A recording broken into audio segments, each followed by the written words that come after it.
Hello everyone, welcome back.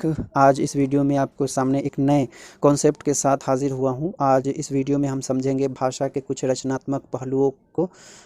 तो समझते हैं आज के इस कॉन्सेप्ट को एक उदाहरण के ज़रिए। जैसे कि एक स्टेटमेंट लिखा हुआ है,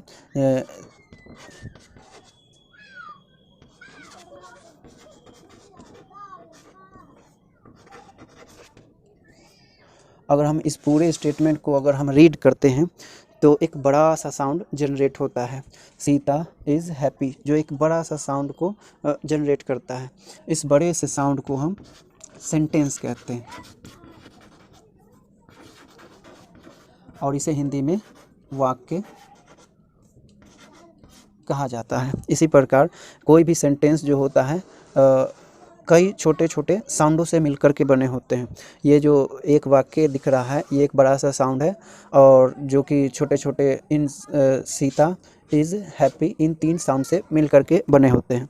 अब इसमें फर्दर हम इस छोटे से साउंड को अगर हम देखें तो इसे अलग से इस प्रकार से लिखेंगे, और तो इसको रीड किया जाए तो एक साउंड जनरेट होता है सीता, जो कि वाक्य एक सेंटेंस से तो छोटा साउंड सुनाई देता है, लेकिन अपने आप में भी थोड़ा सा एक बड़ा साउंड है, जो कि फर्दर छोटे छोटे साउंड से मिल करके बने हुए हैं, जैसे एस, ई,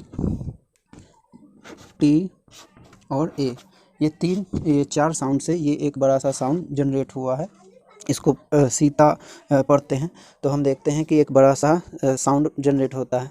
तो इस प्रकार से एक वाक्य एक बहुत बड़ा सा साउंड है, और उससे जो छोटे छोटे साउंड से मिल करके बने होते हैं उस साउंड को हम जो एक सेंटेंस जो छोटे छोटे साउंड से मिल करके बने होते हैं उसे हम वर्ड कहते हैं। उसे हम वर्ड कहते हैं और हिंदी में इसे शब्द कहा जाता है। तो हम देखें कि एक वाक्य छोटे छोटे साउंड यानी शब्द से मिलकर के बना होता है, और ये एक शब्द की बात की जाए तो वो फर्दर एक छोटे छोटे साउंड से मिलकर के बने होते हैं। तो भाषा को हम इस प्रकार से डिफाइन कर सकते हैं कि भाषा मुख से उच्चारित होने वाले शब्दों और वाक्यों का वह व्यवस्थित समूह है जिसके द्वारा हम अपने भावों और विचारों को व्यक्त करते हैं। यह विचारों की ध्वन्यात्मक प्रतीक है। अल्टीमेटली भाषा की सबसे छोटी इकाई जो होती है वर्ण होती है, जिसे हम अंग्रेजी में लेटर्स कहते हैं, और इसे हम इस प्रकार से डिफाइन करते हैं। The smallest sound symbols of language which can not be further broken are called letters. अर्थात भाषा की सबसे छोटी ध्वनि संकेत जिसे और तोड़ ना सकें वह वर्ण होता है। सभी वर्णों के समूह को वर्णमाला कहा जाता है, और इसे इंग्लिश में अल्फ़ाबेट कहते हैं। इंग्लिश के अल्फ़ाबेट लैटिन भाषा से ली गई है, जिसमें टोटल 26 लेटर्स होते हैं, और उसे अपर केस और लोअर केस में लिखा जाता है। अपर केस और लोअर केस को हम कैपिटल और स्मॉल लेटर्स भी कहते हैं, जैसे A, B, C, D, E, F, G, H, I, J,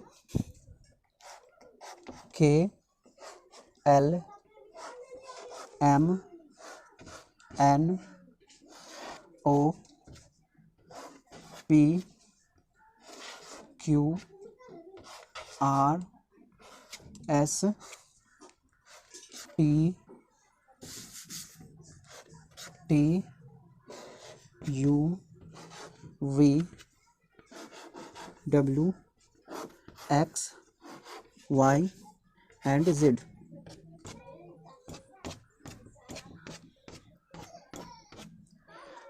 A, B, C, D, E, F, G, H, I, J, K, L, M, N, O, P, Q, R, S, T, U, V, W, X, Y and Z. ये upper case हो गए, और इसे हम lower case में इस प्रकार से लिखते हैं ए, B, C, D, E, F, G, H, I, J, K, L, M, N, O, P Q R S T U V W X Y and Z। तो ये टोटल 26 होते हैं। इंग्लिश के अल्फ़ाबेट में टोटल 26 लेटर्स होते हैं और इस प्रकार से लिखा जाता है अपर केस और लोअर केस में, यानी capital letters and small letters में। फर्दर इन 26 लेटर्स को हम दो पार्ट में डिवाइड करते हैं। एक वे पार्ट होते हैं जिसे बोलने के लिए ज़ुबान हिलाने की ज़रूरत नहीं पड़ती, सिर्फ कंठ से बोल सकते हैं, जैसे कि ए, ई, आई, ओ, यू, ये वोवेल कहलाते हैं और ये टोटल 5 होते हैं। इसे हम इस प्रकार से लिख सकते हैं।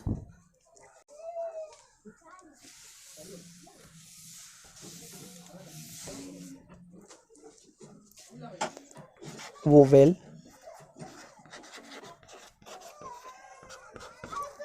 ए,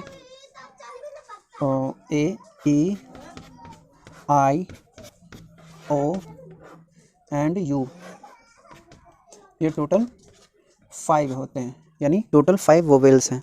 और दूसरे वे होते हैं जिन्हें बोलने के लिए ज़ुबान और होंठ को हिलाना ज़रूरी होता है, इसके बगैर हम उसे बोल नहीं सकते, और इसे हम कॉन्सोनेंट लेटर्स कहते हैं, और ये टोटल 21 होते हैं इस प्रकार से।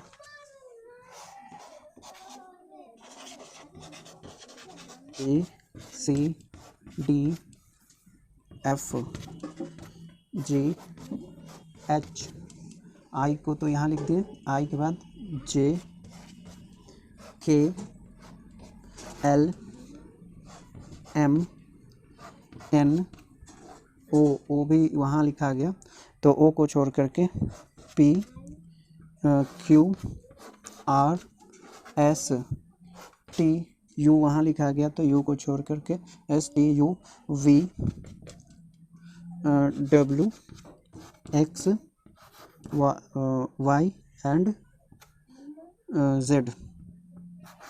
तो इस प्रकार से 21 कॉन्सोनेंट लेटर्स होते हैं, जैसे कि B C D F G H J K L M N P Q R S T V W X Y and Z। ये टोटल 21 हो गए। तो इस प्रकार से हमने इंग्लिश के लेटर्स को दो पार्ट में डिवाइड किया है। एक वोवेल, जैसे बोलने के लिए ज़ुबान हिलाने की ज़रूरत नहीं पड़ती, सिर्फ कंठ से बोल सकते हैं, और ये वोवेल्स कहलाते हैं, और ये टोटल 5 होते हैं। और दूसरे हुए जिसे बिना ज़ुबान और होंठ हिलाए हम बोल ही नहीं सकते, उसे हम कॉन्सोनेंट कहते हैं, और ये टोटल 21 होते हैं। इसके अलावा इनमें अगर हम दो कॉन्सोनेंट की बात करें, जैसे कि V and Y and W, तो ये दो ऐसे कॉन्सोनेंट होते हैं जो वोवेल साउंड को भी रिप्रेजेंट करते हैं। जैसे कि अगर हम एक वर्ड का एग्जांपल लें, जैसे कि MYTH, मिथ, इसमें Y जो है यहाँ पर Y ई साउंड को रिप्रेजेंट करता है। ई साउंड जो कि एक वोवेल है, वोवेल साउंड है। इसी प्रकार से CWM, अगर हम इसे पढ़ें तो इसको पढ़ा जाएगा कम, जिसमें W जो है ओ साउंड को रिप्रेजेंट करता है, और इसीलिए हम इसे वोवेल साउंड कहते हैं। तो यहाँ हमने देखा कि W और Y कुछ ऐसे कॉन्सोनेंट हैं जो कॉन्सोनेंट साउंड को तो रिप्रेजेंट करते ही हैं, यानी कॉन्सोनेंट य को रिप्रेजेंट करता है, य साउंड को भी Y और W जो है वह साउंड को रिप्रेजेंट करता है जो कॉन्सोनेंट साउंड होते हैं। इसके अलावा ये दोनों जो लेटर्स होते हैं ये वोवेल साउंड को भी रिप्रेजेंट करते हैं, और इसीलिए इसे हम एक नया नाम से पुकारते हैं, सेमी वोवेल। तो इस प्रकार से Y और W एक सेमी वोवेल्स भी कहा जाता है। ये कॉन्सोनेंट तो है ही, इसे सेमी वोवेल भी कहा जाता है। तो आज हमने पढ़ा कि भाषा की सबसे छोटी इकाई के बारे में, जिसे हम लेटर्स कहते हैं।